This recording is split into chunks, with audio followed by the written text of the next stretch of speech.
ఆనాడు పరిశ్రమలలో పనిచేసే కార్మికులు 16 గంటలు 18 గంటల పని గంటలతో కనీసం పిల్లల ముఖం చూసేటువంటి ఆస్కారం లేకుండా పిల్లలు లేవకముందే కంపెనీలు పోవాలి, పిల్లలు పడుకున్న తర్వాత కార్మికులు ఇళ్లకు రావాలి. ఆ కంపెనీలలో పనిచేసేటువంటి కార్మికులు కూడా లైట్ లేక కనీసం గాలి లేక కుహారాలు చీకటి కుహారాలు పనిచేసే వాతావరణం ఉండే.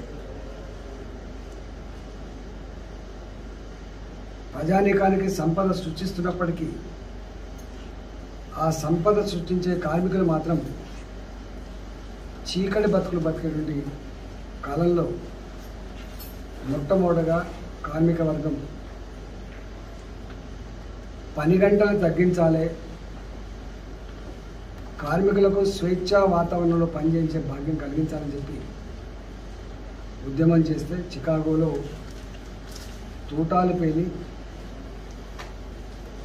కార్మికులు బలిదానం పొంది ప్రపంచ కార్మిక లోకానికి స్వేచ్ఛను అందించారు రోజు.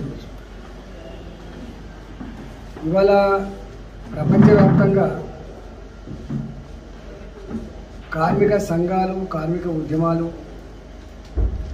లేదా ఉద్యోగ సంఘాలు ఉన్నప్పటికీ కూడా ఇవాళ కూడా అనేక రంగాల్లో ప్రైవేటు సంస్థల్లో పనిచేసే వాళ్ళకి 8 గంటలకు బదులుగా 12 గంటల పనిదినాలు నడుస్తున్నాయి. ఇప్పటికీ చదువుకున్న వాళ్ళకు కూడా MBAలు, MCAలు, ఇంజనీరింగ్ చదివిన వాళ్ళకు కూడా 12,000 రూపాయలే నెలకు. వాళ్ళు వేసుకునే డ్రెస్ విలువ కాదు అసలు. వాళ్ళు నిన్న శంషాబాద్ ఎయిర్పోర్ట్ దిగితే ఆయన చదివింది PG, ఆయన పొందుతున్న జీతం 12,000. ఆయన డాబు దర్పం కోసం అక్కడ పనిచేయాలి కాబట్టి ధరించిన కోటు 20,000 రూపాయల కోటు. అంటే ఆ కోటు వెనుక ఎంత విషాదం ఉంటుందో దాన్ని బట్టి అర్థం కావాలి. ఇవాళకి కూడా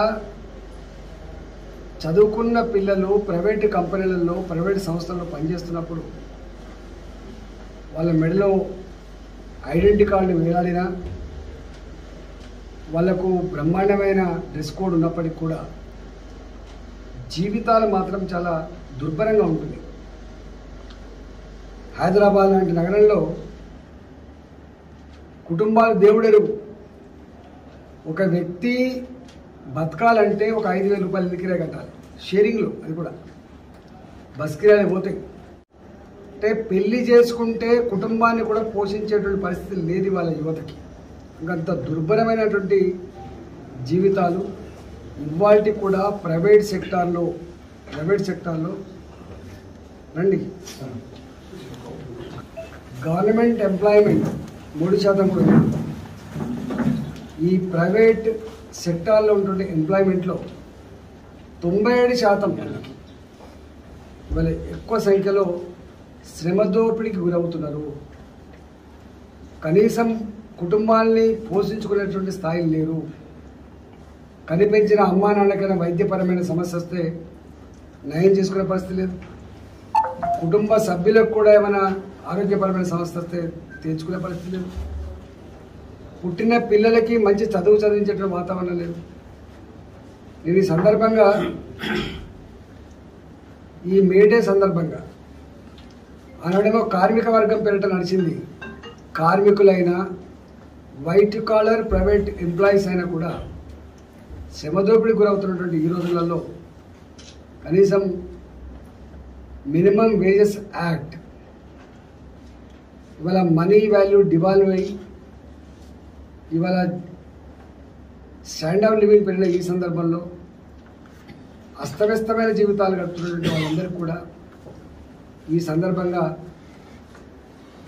మినిమం వేజెస్ యాక్ట్ అమలు చేయాలని, కనీస వేతనం చెల్లించాలని చెప్పి నేను డిమాండ్ చేస్తున్నాను.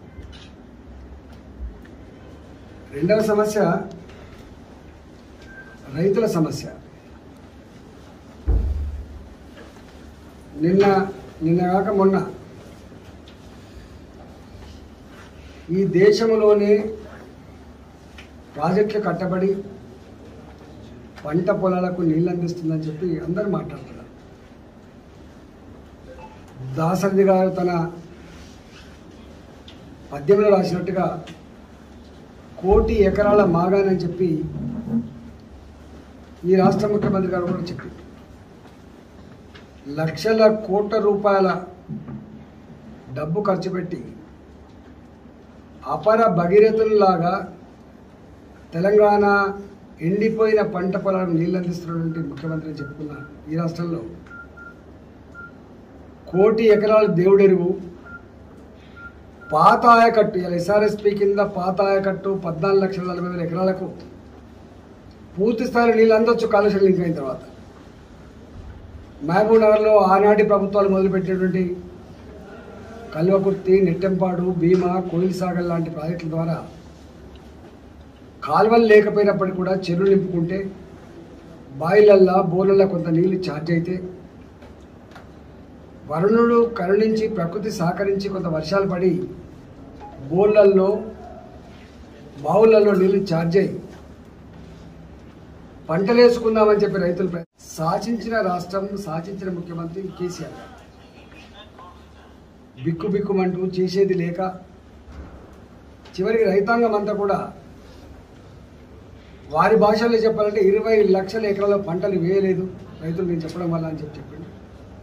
మిగతా 35 లక్షల ఎకరాలు 35 లక్షల ఎకరాలు సాగైందని చెప్తుండ్రో ఆ సాగైన దాంట్లో మక్కలు మేల్ ఫీమేల్ ఎక్కువ పెట్టిండ్రు. మక్కలు కూడా పెట్టలేదు చక్కగా. వరిలో మేల్ ఫీమేల్ పెట్టిండ్రు. తర్వాత ఓన్ పాలినేషన్ ఓపీ ప్యాడీ పెట్టిండ్రు. కొద్ది గొప్ప తినడానికి సన్నబట్లు పెట్టిండ్రు. ఇంకా కొద్ది గొప్ప దొడ్డు వడ్డీ పెట్టిండ్రు. మొత్తంగా చూసినప్పుడు ఈ 35 లక్షల ఎకరాల్లో కూడా మేల్ ఫీమేల్ ఓపీ ప్యాడీ సన్నవడ్లు తీసేస్తే ఇంకా కొద్ది మాత్రమే మార్కెట్కి వచ్చే ఆస్కారం ఉంటుంది. ఈ కొద్ది పంటను కూడా కొనడానికి ఎంత రాద్ధాంతం చేస్తుందంటే చాలా తక్కువ పంట పండింది. మునుపటి లెక్క కళ్ళాలు లేవు, మట్టి పిల్లలు రావడానికి ఆస్కారం లేదు, ఇసుక కలవడానికి ఆస్కారం లేదు.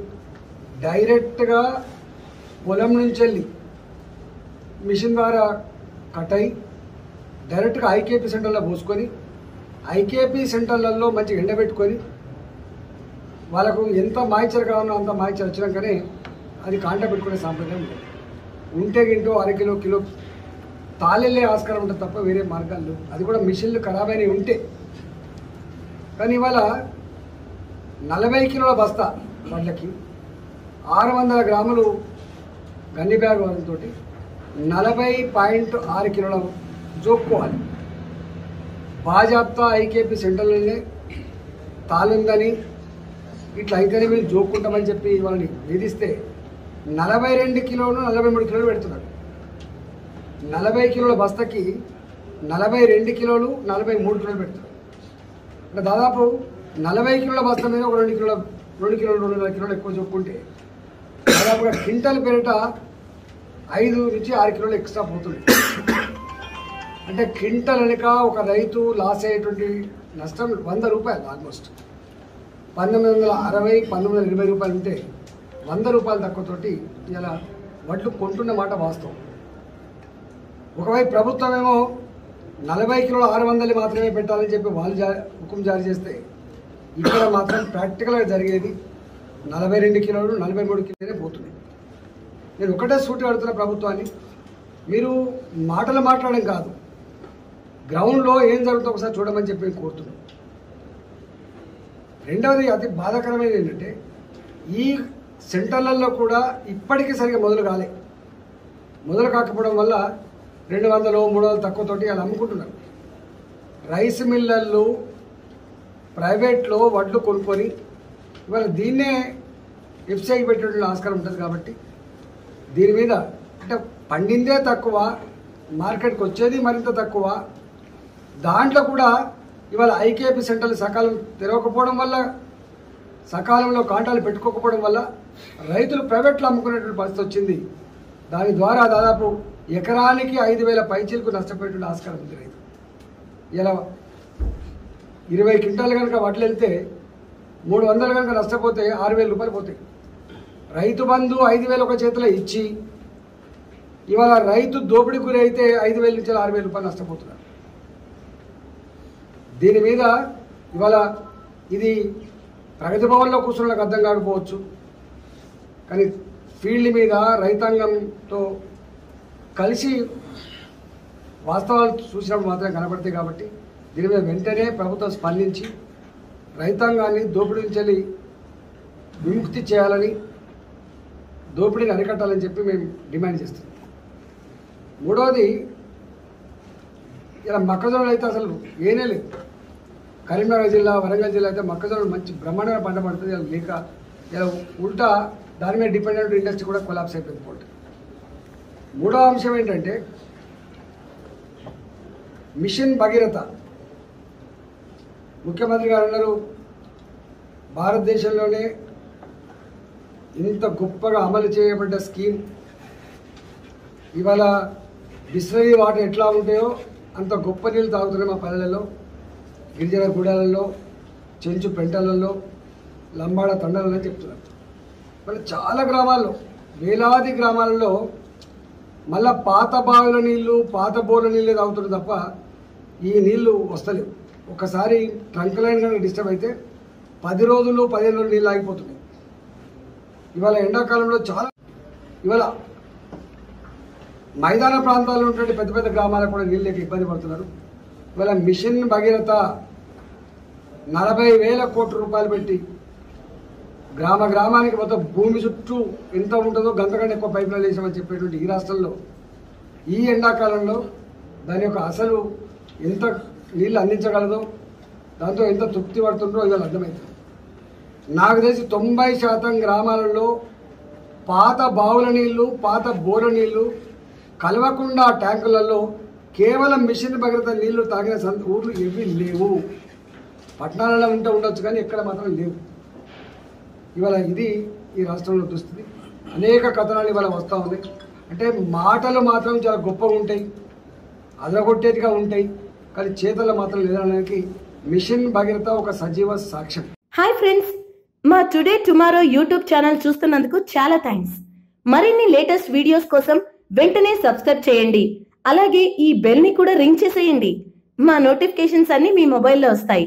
అలాగే మా వీడియోస్ మీకు నచ్చితే లైక్ చేయండి, షేర్ చేయండి, నచ్చకపోతే కామెంట్ చేయండి.